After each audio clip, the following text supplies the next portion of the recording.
Good afternoon. It's July the 18th. I'm starting from the Hotel Saskatchewan. This is going to be a pretty short walk. Um, Everything I'm doing today is in short segments. But we're starting here. I'm just going to walk down 13th. I have to mail a package down at Brandy's, which is a convenience store with a post office in it. And it'll probably only be about a 15-minute walk, but it's better than nothing. Apparently, their handicapped assist is not working there. So we'll start here, looking at Blessed Sacrament Church. And 13th is the next block down. We'll just go down there. We'll walk along 13th, and then, yeah, that'll be it. Oh, this is funny. Okay, that's a Mercedes. And we're watching a show on Apple TV called Drops of Gold, which is kind of a bizarre story about this young woman whose estranged father died, and instead of leaving her everything, he made it a contest between her and his protege, Japanese protege, to see who can pass these three ridiculous tests, having to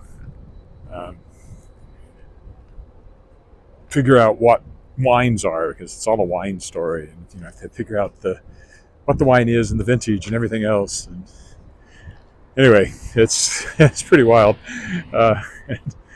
and scientifically, I don't think it makes much sense, but that's okay. We're enjoying it.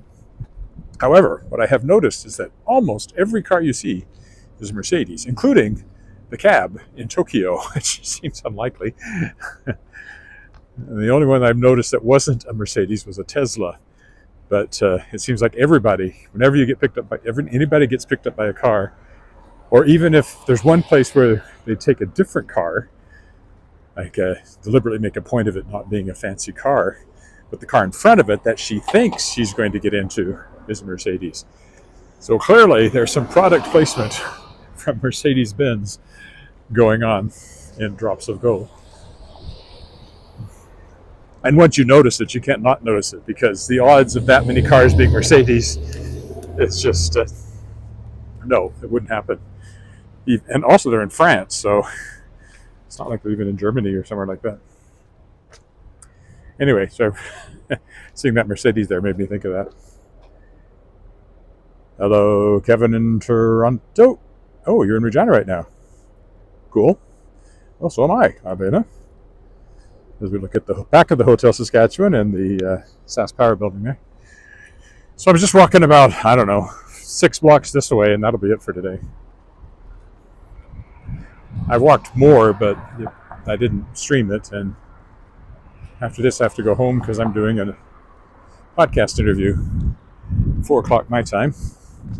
This one is particularly interesting. It's with an author named Sean Hamill. And they came to me like many of my interviewees do. A publicist contacted me to see if I wanted to interview him. In fact, I've gotten so many of those now. I just told them all I'm not doing any more interviews for the foreseeable future. So, however, I arranged for this one, and and I saw the name Hamill, and I thought, oh, interesting. But I felt like Mark Hamill. And then what I hadn't connected him to is the fact that, not of course, but as it happens, I went to university with Rick and Patrice Hamill. In fact, I was at their wedding. I think I sang at their wedding, possibly, at least at the reception. I used to remember being there anyway. I think. It's a long time ago, 45 years. And among other things, Rick spearheaded this literary magazine that I had a story in. I was the only story in it, a science fiction story called The Price of Love. And to go by Salvation Army there. So as a result, this thing ended up being called ... and a story, because it's all poems and a story. And also interesting is that I even drew the image on the front, a little sketch of a bronze pitcher that belonged to Patrice. Anyway, long story short, actually, long story long, Sean Hamill, whom I'm interviewing today, and had a very successful first novel and now has a new one out called The Dissonance, I believe, is the son of these people I went to university with 45 years ago. which is quite amazing. The odds are small that that would be the case, and yet here we are. So I'm interviewing him at 4 my time, which is an hour and 40 minutes from now. And it'll air either this weekend or next. I'm not sure which. And then I'm taking a bit of a hiatus. I'm still going to do the World Shapers, but I'm only going to interview authors that I'm publishing this fall for a little bit. And then I'll decide if I'm going to carry on with the World Shapers at all. It'll be 5 years at the end of this month, 6 years at the end of this month that I've been doing it. This is the end of my 6th year coming in of podcasting, and it's probably 3 hours a week, and that's 3 hours I could be doing something else, and I'm becoming more and more jealous of my time because the publishing takes so much time. So yeah, I may or may not continue the podcast after I finish talking to my fall authors for Shadowpaw Press. We'll see. I'm not saying no. I'm just saying there's going to be a hiatus. That used to be a YMCA. Now it has signs on it saying it's going to be something called the Nest Health Center. It's built the same year I was born, actually, speaking of things that happened a long time ago, since my 65th birthday is on Saturday. And I used to go there and do weights, but then the pandemic killed all that. And I haven't gotten back to it. There is a gym of some sort in it, and I keep thinking I should check it out, but again, jealous of my time. And I even get jealous of the time I spend walking, which is why my walks have tended to be shorter and not quite as religiously frequent as they once were. So I haven't checked it out, but maybe I will. It's not like I couldn't use the exercise. And I did notice a difference when I was doing weights. I feel quite flabby in my arms now compared to what I was doing weights. So maybe I'll get back to it. Maybe if I stop the podcast, the time I put into the podcast could be used going to the health center over here and lifting weights. We'll see. I'm just musing out loud. Coming up next on my left will be Fire Hall number 1, sort of the main fire hall here in downtown Regina. There it is. There's always a number 1 fire hall anywhere in a city that has a fire department, I think, and this is ours. 4 bays. Every once in a while I'll come by, there'll be a truck coming out. You can see by the limp flag there's not a lot of wind today.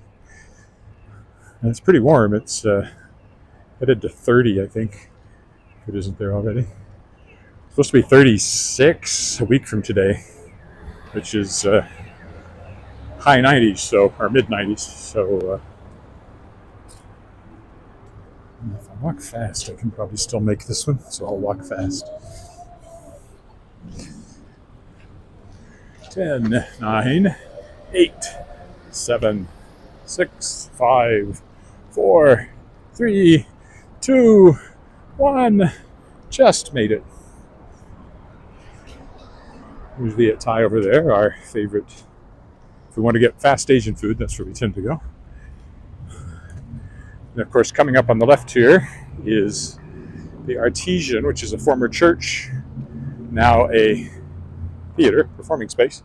And this is where I did my senior moment with Edward Willett, birthday cabaret performance 2 weeks ago. It'll be 2 weeks ago on Saturday. Had about 70 people that we invited that came and did an hour and 10 minutes. My daughter sang with me and sang a solo, and my wife was involved too. And you can watch the whole thing right here on my YouTube channel. Just youtube.com/Edward Willett. Look for a senior moment, and there it'll be.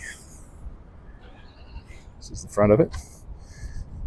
You can't actually see the screen, so I hope I'm pointing at things with a reasonable amount of alacrity. I'm wearing sunglasses, and the sun's in my eyes, so the screen looks pretty much blank to me at the moment, so If you've made any comments and I haven't responded, that's why. Shoe Clinic over there, Traditions Craft Gallery.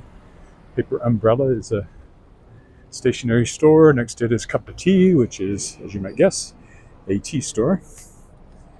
And then there's a New Age bookstore right across from this lovely painted Christian bookstore here. And yet there have never been any reported strikes of lightning on people on either side. So that's something, I guess. Over there, I've never been in there. I've been in the Christian one a long time ago, but not recently. And up here is a bit of the artwork that they put up for the centennial of the Regina cyclone. And then we have a coffee shop here. I've never been in here, oddly enough. Looks nice, but somehow I never go in there. There's also a very popular ice cream stand right next to it. You went all out on painting the outside of this one. There's a liquor store on the other side over there. I still think of as pretty new, but it's a couple of years old. Here's the ice cream stand, very popular.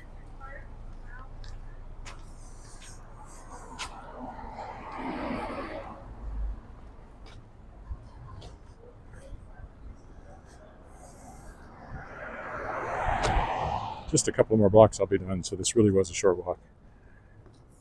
Sorry about that, but at least it's something. Just a liquor store.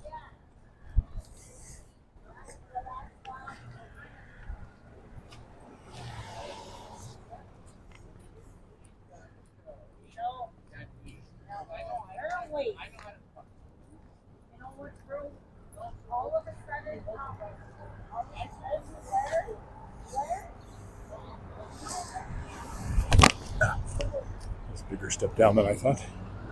That's the Cathedral Neighborhood Center over there. Been in there a few times, no time recently. Here's Safeway, where we buy most of our groceries.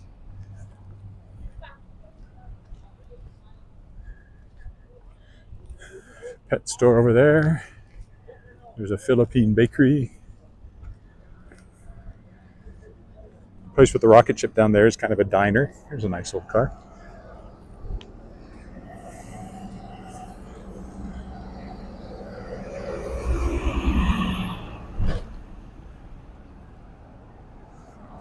Safeway. Over here is a butcher shop we go to. There's a cheese store. There's a Asian food restaurant. There's a pub that I've never been in since it moved. It only moved next door, but it's moved. Oh, and a chocolate shop too. It's not as good as the chocolate shop that used to be there, but there's still a chocolate shop there. Gale's Florist over here closed, unfortunately. Family issues. Oh, and then here's Pacific Fresh Fish, which is where we get our fish when we want fish. And Brandy's, where I'll be mailing my book I've got in my backpack, or my computer bag. It's right next to that. So, this is my quitting point. I'll just get in the shade here. Oh, much better. So, thanks for walking with me. Sorry that was so short, but it's a bit of 13th. And that's it for today. Bye for now.